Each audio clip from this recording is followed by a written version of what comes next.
Pwede nga raw ba mag-skip ng gear kapag tayo ay magbabawas ng gear? Let's say for example, from gear 5, magbabawas tayo ng gear. Pwede ba itong ilipat sa gear 3? From 5, gear 3, gear 2, or gear 1? So actually, pwede ho mag-skip ng gear. Marami na akong video na nagawa niyan regarding dyan. So ipapakita ko sa video na to kung paano mag-skip ng gear, tamang pag-skip ng gear para hindi po nabibitin or hindi mamatay ang makina. Kasi pagka wala po sa timing ang pag-skip ng gear natin, pwede po siyang mamatay. Katulad nito, naka gear 5 tayo, pero yung takbo natin ay nasa 40 km/h. So ang gagawin, siya nga pala guys, pakilala ko lang ulit yung ating products, no? Ito yung ating acid rain and watermarks remover. Pagka umuulan, syempre yung windshield natin ay medyo napapatakan ng mga ulan, so marami na i-stuck na tubig sa windshield natin. So syempre mahirap mag-drive kapag hindi po natin nakikita ng maayos yung ating windshield. Then sa side mirror ganun din. So gamit po kayo ng acid rain and watermarks remover. So yan po yung ating products. Check nyo na lang dyan sa comment section. Dyan ko ilalagay ang link and puntahan nyo lang sa ating TikTok shop. Alright, back to this tutorial tayo.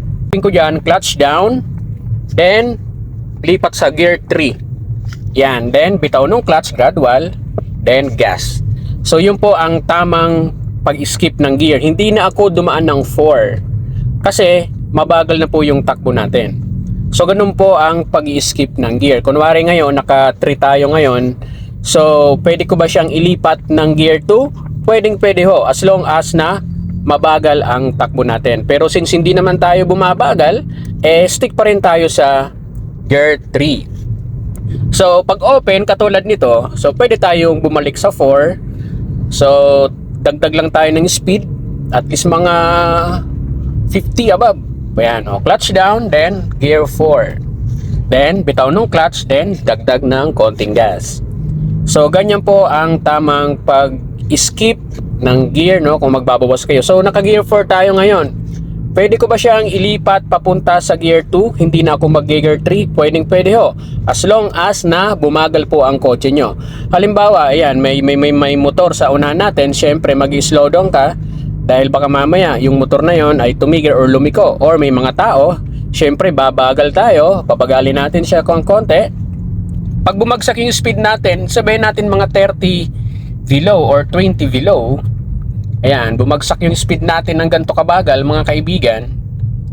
So from gear 4, so ililipat ko siya ng gear 2. So clutch down, gear 2. Ayan, then bitaw nung clutch ng gradual dahan-dahan. Then saka tayo maggagas. So pwede ulit tayo mag-gear 3 nito mga kaibigan. So dadagdagan ulit natin ng speed. At least 40. Ayan, clutch down, gear 3.